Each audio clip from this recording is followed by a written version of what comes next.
Hey guys and girls, so yeah, I just wanted to tell you about all these power steering oil leaks.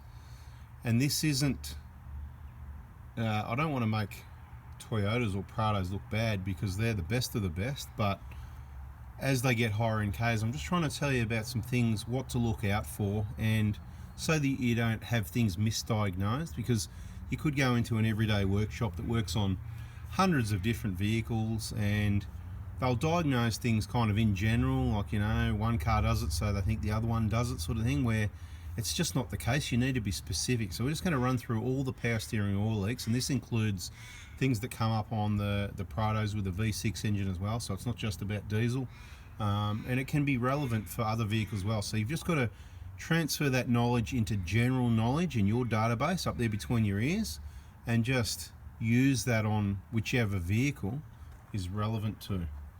Now, I want to tell you a little funny story, right?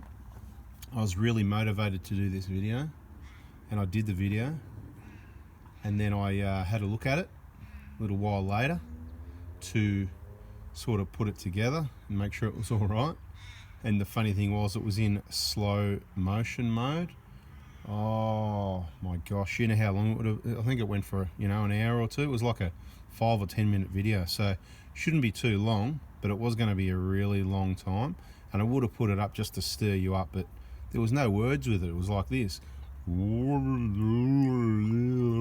know, slow motion, no good. Anyway, so let's get on with it.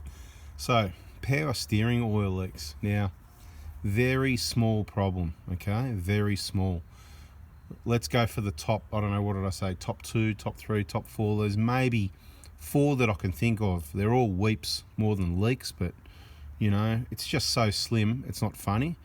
But if you see a sweat on those dust boots on your steering rack, you know, the steering rack, you have to refer to our other videos as well, because there's a whole heap of videos there with information there. So I try not to go over and over it too much unless it's really important. So if I go over it again, you probably should watch it, because maybe something's changed, there's some new information there. You know, we're always learning as well, things change, and we want to keep you up to date with that information. So it's not just about the old videos. You got to watch the old ones, the new ones. The old ones have got stuff we're not going to bother mentioning now. The new ones have got all the updated latest information. So kind of like back to basics, and then come here for an update. So if you're looking at your steering rack boots and you see a bit of a sweat on the outside of them, and they're underneath the vehicle, we're not going under there at the moment on this vehicle. This is a descriptive. You could be driving along, listen to this on the way to work. You don't have to look. That's the idea of it. The whole video, we're going to be looking. Generally, you don't need to look. You might take a peek every now and then. It's all about, it's like listening to the radio, right? What did someone say? People have been saying it's like a podcast. Well, there you go. It's like a podcast. There you go. Steering rack is probably the number one weep, and I'll call it a weep because it's a very small amount of oil that weeps or leaks out. Now, if you've got oil dripping off those boots, you need to remove them. It can be difficult, mainly to remove and particularly refit those clips. So I'd suggest, if you're going to take a look at it, you might even want to be prepared. Make sure you've checked for play in those inner rack ends. You might even want to replace the inner rack ends while you're at it. And if you're going to take the boots off, so you might have new rack ends, maybe even new boots and new clips, that sort of thing. That's the sort of thing that's been done on this vehicle, okay? What we found was a very small amount of oil, and that equals the very small amount that gets topped up into here. Yes, this vehicle does have a very slow power steering oil leak. We've seen, do you want me to say it slowly? Very slow power steering oil leak. Anyway, we've seen it on a number of vehicles once they get higher in Ks. Remembering this one's got nearly 400,000 Ks on it. So the number one is the steering rack. So what happens is those seals, they leak. It leaks out externally and into the rubber dust boot, so you don't actually see a drip. But once it gets to the end of the dust boot, just remember, it only takes a very small amount of oil to create a mess and make it look oily and like a sweat, and the dust sticks to it, sort of thing. So it's really not something to worry about. You need to gauge it by how much oil you've got to pour in the reservoir at the top. Okay, so that's probably number one. That's probably the worst one. The number two is probably the pump itself. Now, we'll call it a power steering pump for a moment, but the official technical name for the power steering pump on these vehicles is the Vane pump, and that's bolted on kind of on the front of the engine, but on the back. It's up the front, but it's on the back side below the supply pump, if I haven't got it around the wrong way, because I always mix up the supply pump and the vacuum pump. The vacuum pump's kind of like, we might refer to that as a brake booster, okay? Because these diesel engines don't create the vacuum you need to run a booster. There's a pump there that takes care of that. So basically, what happens is, like an external power steering pump, years ago, and I remember probably over 10 years ago working on a 60 series. It was a petrol. I can't remember the numbers and letters for those engines. Too old, I forget, I'm busy trying to remember all the current numbers and part numbers and torque specs, and struggle with that as it is, There's limited space, I think.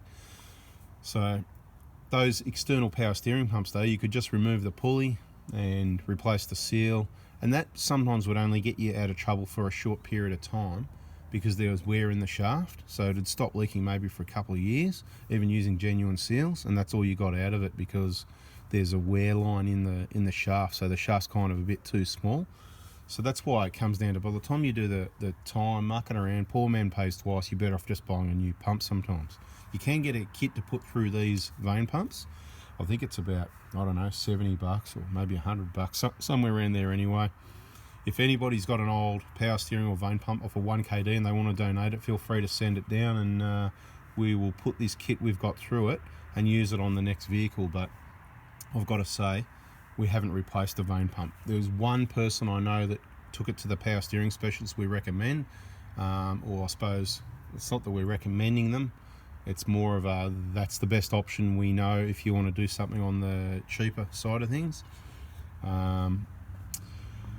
So that's number 2, the Vane pump. And what happens is that seal leaks, and because it's not an external pump, the oil leaks into the engine oil, so you're never going to see a leak, okay? You're not going to see anything there, okay? It just leaks into the engine oil. But we're talking about such a small amount, again, like the rack, it's hard to determine whether you've got that leaking a little bit or the rack leaking a little bit, or it's a little bit of both.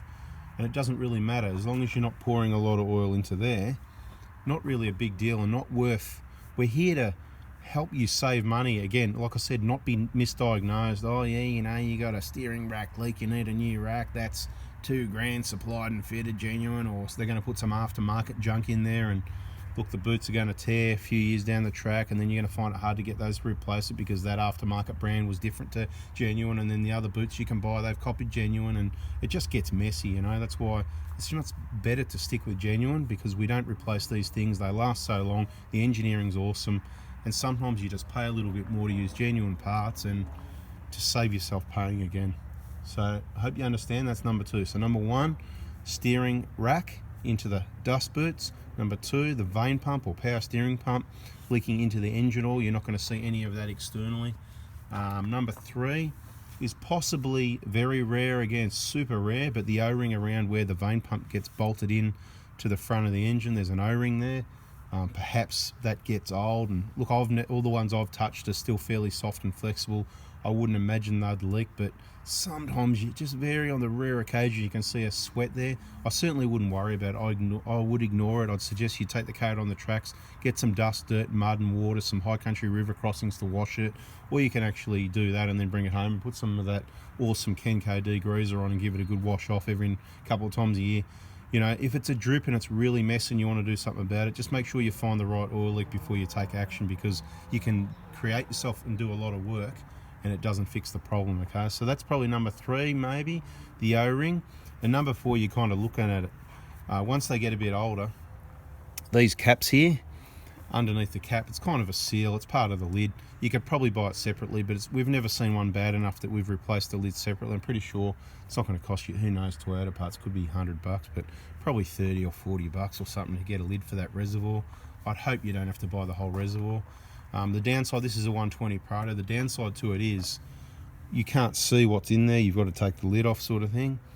With the Hiluxes, they've got a clear reservoir up here, and the 150s have sort of got one over here, kind of, over there somewhere anyway. But the point is, you can see the level, and it doesn't matter if it's a 120 or a 150, you've got basically the same rack and the same problem can happen. It doesn't matter if it's a V6, so that's why I'm calling that the number 1, because it affects pretty well all the vehicles.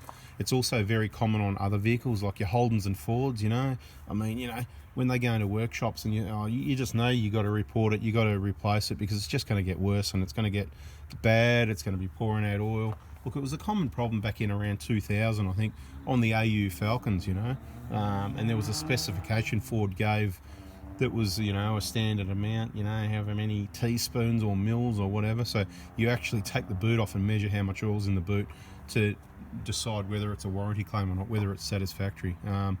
So look, it is a common problem. It happens on other vehicles as well, and I certainly wouldn't be replacing racks. They're very expensive, usually quite a bit of fiddly work to get it in there. You don't want to do it unnecessarily. That's pretty well covers. What else can I say? So V6, very different pump setup. So it's mainly the rack you're thinking about. What else? That's it really. The 1KZ. Geez, from memory, I think it's going to be the same reservoir. It's been a while since we've seen one, so you're going to have the same issue with the cap, same issue with the pumps, going to be set up the same. Again, been a while. We've really got to think about this. 1KZ. So same sort of thing, guys, but none of them are bad. I just want to tell you what they are, so you can keep an eye out for it. Do check your power steering oil level every time you change your engine oil. It's kind of like, you know, part of what you would call service. So you do need to get that cap off, give it a clean, the dipstick, and have a look at it and make sure it's at the right level. What oil do you use? You can give this a flush if you want every now and then. The power steering, it doesn't make a big difference. I can't say that we've seen problems because people don't change their power steering oil. It's not part of any schedule. Some people like to recommend it. I'm not sure if it's just so they got something to do to make some money because they're not busy or what, but look, like anything, it is good to have clean oil in things, but it's just a steering rack and it doesn't really usually get that dirty, but in some cases it can get hot and it can go brown and go black and that sort of thing, and it is worth a change sometimes. So check the condition of that. To answer your question, it's basically transmission fluid. The better quality transmission, the better. They'll quote something in most cars like just the Dexron 2, Dexron 3 type, the standard sort of transmission oil. I use the ATF FS, the Penrite. You know, it's full synthetic. It's a better quality oil. It works fine in these power steering systems. You can give it a flush out using that.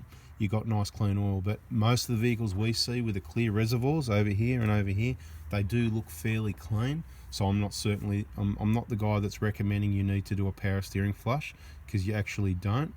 And sometimes by doing so, you can, if you don't use the right procedures, you're running out of oil, you can damage pumps and things, and you can upset things. You know, it's same as an automatic transmission. If you don't do any maintenance, oil changes on it for a very long time, and then you go to do it, it can actually cause problems. So you want to either leave it alone, and if you've left it a long time, it hasn't been done for 10 or 15 years, don't touch it. Just keep your fingers crossed and run it till the death. Sometimes works better than trying to get on the maintenance late.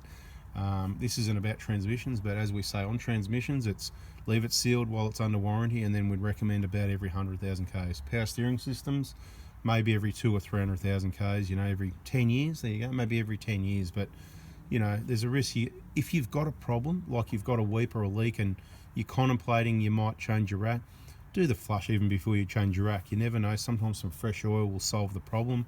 You can put some additives in there as well. I'm not recommending additives, but if you're looking for a cheap way out, I'm, you know, always going to support you with, if you want to try something. I don't think it's going to cause any harm, if you know what I mean. So that's about all I got for you guys on power steering, possible oil leaks on the Prados. What did I think of that? I think someone asked, I think it was someone worried about a leak at a rack or something like that, and I just wanted to say, expensive fix. I wouldn't worry about it if I was you, but I thought I'd throw all this extra information out there while we're at it. I do notice a lot of this sweating, you know, just sort of lightly covered in oil on a lot of these vehicles. Obviously with the new ones with the plastic reservoirs, it's a different sealing system and we don't see the same problem. So if you've got a 150 or a Hilux with a plastic one up here, I'd say you're kind of pretty lucky there. So consider yourself lucky. Alright guys, thanks for watching. If you haven't already, subscribe. We've got more important information coming your way. Give us a thumbs up and in the comments with your questions, and we'll try and keep it in mind for the next videos. Thanks for watching. See ya.